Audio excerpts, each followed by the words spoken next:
Many of you think that the topic I am about to present will bring about the destruction of our Earth. But if we can harness it safely, it might very well be the best hope in solving the climate crisis. Initially, I was reluctant about the use of nuclear energy as well. However, after research and further looking into the cleaner alternative to fossil fuels, I found that much scientific evidence proves contrary to the common belief. The climate crisis is worsening day by day. Today, the climate has already reached 1.1 degrees higher than pre-industrial levels. If this rate of warming were to continue, it is projected by around 2030 that we'll reach 1.5, and by 2050, 2 degrees, which is the tipping point. This dire event is obvious to many, and over recent years, governments and private organizations have invested hundreds of billions of dollars into renewables such as solar and wind. Yet, in 2021, 82.3% of global energy still came out of fossil fuels, namely coal, natural gas, and oil. Although the proportion of renewables has been rising, it is at a far too slow rate if we want to solve this climate issue. So questions arise. Are renewables really the silver bullet solution we've been searching for? And can nuclear power really be the key to saving our planet? Well, nuclear power, with its energy-dense, clean, and safe attributes, makes it a reliable source of energy for the future. Nuclear power, above all, can produce immeasurable amounts of electricity. Combined with its extreme energy density, it is the best source of energy we have. According to the Energy Information Administration, the smallest nuclear power plant in the United States, the RE reactor, operating at 582 megawatts for 24 hours, will yield 14,000 megawatt hours of electricity. Now, what does that actually mean? 582 megawatts is enough electricity to power 650 homes for an entire month. Now, the smallest nuclear power plant generates this much electricity every hour. So if it runs on for an entire day, the total amount of electricity, now measured in megawatt hours, amounts to 14,000, which is enough for more than 15,600 homes, again, for an entire month. In 2021, the US average annual energy consumption for a residence was only 10,000 kilowatt hours. Now, using these statistics, if you do a bit of arithmetic, it can be concluded that a large nuclear power plant in one day can generate the electricity that more than 5,300 homes need for an entire year. Now, what about the waste that nuclear plants leave behind since they produce so much electricity, right? The waste that nuclear power plants produce are surprisingly far less than what is projected. In fact, on average, the US generates around 2,000 tons of spent fuel, meaning nuclear fuel that was used up each year. Now, at first glance, 2,000, that sure is a lot of waste, right? Well, actually, no, because it is less than half the volume of an Olympic swimming pool. The reason for such little waste is because nuclear fuel is extremely energy dense. As you can see from the image here, one uranium pellet, which is around 3 centimeters tall, can generate as much electricity as 481 cubic meters of natural gas, 454 liters of oil, and 1 ton of coal. Now, just to help you visualize that, 481 cubic meters is the equivalent to the volume of 5 buses. As for the oil, it would be 45 of a 10-liter bucket amount of oil, which can generate the same amount of electricity as that tiny grain of uranium. And finally, as for the 1 ton of coal, the volume of 1 ton of coal is around half the volume of an Olympic swimming pool. The energy density of nuclear power, which makes it extremely efficient, results in the use generating little waste. Now, the comparison between the uranium pellet and the huge amounts of fossil fuels needed to provide for the same amount of energy is already a compelling enough argument for nuclear. But furthermore, no emissions are released during the generation of electricity.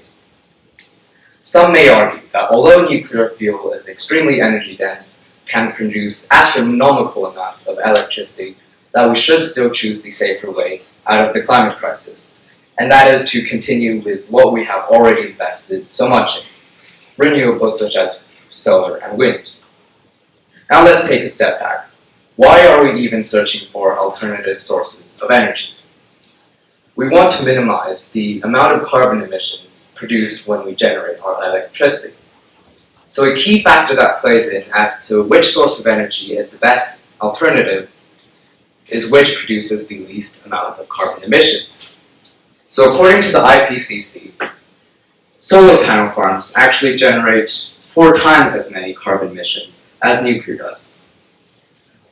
Moreover, despite the hundreds of billions of dollars invested in renewables over the past decade, they still contribute to only a tiny fraction of the total energy we get.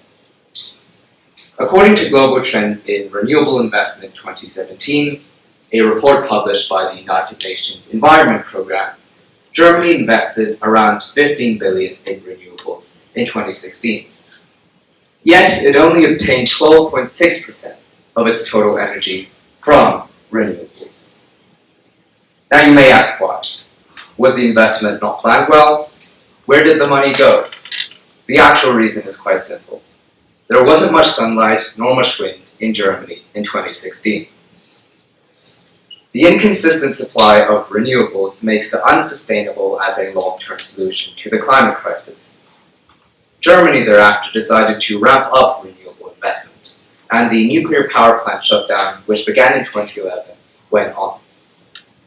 Now, as of 2021, France, who gets 70 to 80% of its energy from nuclear, its power sector emissions was only 32 million tons of carbon dioxide.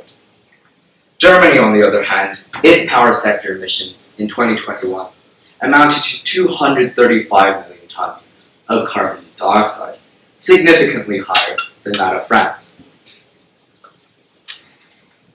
One reason that so many, and perhaps some of you in the audience, are apprehensive to accept nuclear energy as the best solution is due to the associated danger. Now that's completely understandable. Safety was also my main concern when I first heard about nuclear energy being a potential alternative to fossil fuels. But what if I told you that only every 33 years, one person would die because of nuclear power? Well, that is in fact the current average death since the first nuclear power plant built in 1951. The major barrier to open investment and rapid development of nuclear facilities, from what I have found, is the fear of nuclear-related accidents. Those of Chernobyl and Fukushima are perhaps the epitome of the danger of nuclear used by anti-nuclear activists and organizations. But what if nuclear is actually much safer than you think? What is not emphasized enough is that throughout the more than 18,500 total reactor years of nuclear power operation in 36 different countries, there have only been 2 significant accidents. Now, if we examine the 2 cases more specifically, Chernobyl was caused by a flawed reactor design and operation by untrained personnel. They literally had a reactor without a containment dome around it. So when the accident started to happen, the radiation just spread all over the place without any sort of containment. If we look at Fukushima, the reason for the accident was a 15-meter tall tsunami, accompanied by an earthquake of magnitude 9. Estimates say that around 2,300 died in Fukushima, where most of these deaths are attributed to the dangerous radiation that was leaked out. The actual majority of the deaths were caused by the natural disaster, such as people dying from drowning. The UN says that a bit more than 50 people died in Chernobyl until 2015. Now, if we add up the 2, we get around 2,400 deaths from the 2 worst disasters in history. Now, I am in no way excusing these deaths. The events have been truly horrific. But compare 2,400 to the 7 million people who die annually from air pollution due to us burning fossil fuels.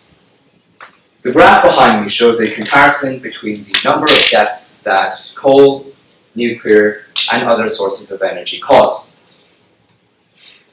As you can see, per terawatt hour, coal leads to approximately 20 deaths from the emissions that it produces.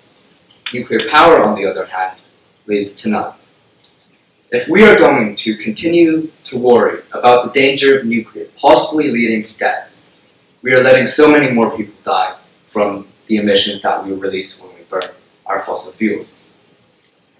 If we can build plants or reopen them in safer areas and harness nuclear power safely, accidents such as that of Chernobyl and Fukushima won't happen by any chance.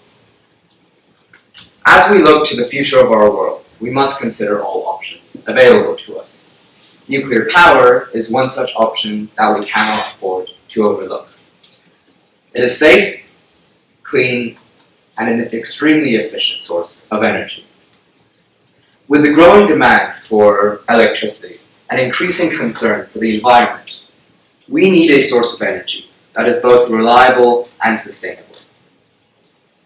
As our school continuously demonstrates in this curriculum, we are all very concerned about the danger that an unstable Earth may bring to us. The problem of the climate affects everyone. From children to adults, the Earth is the only place on which we can survive, and it is crucial that we preserve it. We are, though, in need of solutions. The problem of the climate is a problem that we as humanity have been aware of for a very long time. But we have put too much hope and too much money in renewables. Only recently have we discovered the inexpenses and inefficiencies that solar and wind bring with them. Nuclear power, however, produces astronomical amounts of electricity. Now, for the bulk of my speech, I've been talking about nuclear fission. Some of you may be wondering, well, what about nuclear fusion? Isn't that the better nuclear source of energy? Well, you're completely right. Nuclear fusion is in every way better than nuclear fission, except for the fact that we don't have it yet. By that I mean we do not have a generator which can run continuously and generate more electricity than what we put in. Nuclear fusion is better than nuclear fission, because first of all, it produces no waste, but more importantly, is safer than any other source of energy you can think of. However, estimates say that only towards the latter half of the century will we be able to generate energy on a large scale using nuclear fusion. And it is the complete wrong course of action to ignore all the nuclear fission that we currently have, invest even more in solar and wind, continue to rely on fossil fuels, and wait until we have nuclear fusion reactors. Because by that time, our planet will have warmed far more than just 2 degrees, and we simply cannot risk the only planet on which we can survive. Therefore, it is crucial that we advocate for both nuclear fusion and fission. But to achieve that will require more than just a TEDx speech, and that is why I need all of your help. We must advocate for rapid development and expansion of the nuclear fission technology that we currently possess. We must also advocate for scientific development and research to produce the nuclear fusion reactors which we will have in the foreseeable future. I urge you all to join me in this call to action for nuclear power. Let us create a safe, but more importantly, sustainable energy future for ourselves and generations to come. Thank you very much.